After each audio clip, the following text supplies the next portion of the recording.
দেশের পর্যটন খাতকে শক্তিশালী করতে ওমরা ভিসার মেয়াদ 1 বছর বা 365 দিনে উন্নীত করেছে সৌদি আরব।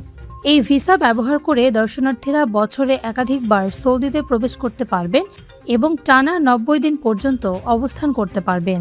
সোমবার এক প্রতিবেদনে এ তথ্য জানিয়েছে সৌদি আরবের সরকারি বার্তা সংস্থা সৌদি প্রেস এজেন্সি।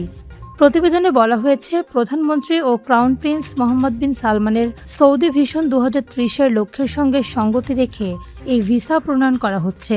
প্রতিবেদনে জানানো হয়েছে, প্রতিবার প্রবেশের সময় ভিসাধারীদের অবশ্যই সৌদি সরকারের অনলাইন প্ল্যাটফর্ম নুসুক থেকে একটি প্যাকেজ কিনতে হবে। সেই প্যাকেজের সময়কাল ভিসার অবশিষ্ট মেয়াদের বেশি হতে পারবে না। আর আগমনের পূর্বে দর্শনার্থীদের নুসুকের মাধ্যমে উমরা অনুমতিপত্র সংগ্রহ করতে হবে। তবে হজ মৌসুমে আরবি জিলকদ মাসের 1 তারিখ থেকে জিলহজ মাসের 13 তারিখ পর্যন্ত এই ভিসা নিষ্ক্রিয় থাকবে। পর্যটকরা এই সময়ে ওই ভিসা ব্যবহার করতে পারবেন না।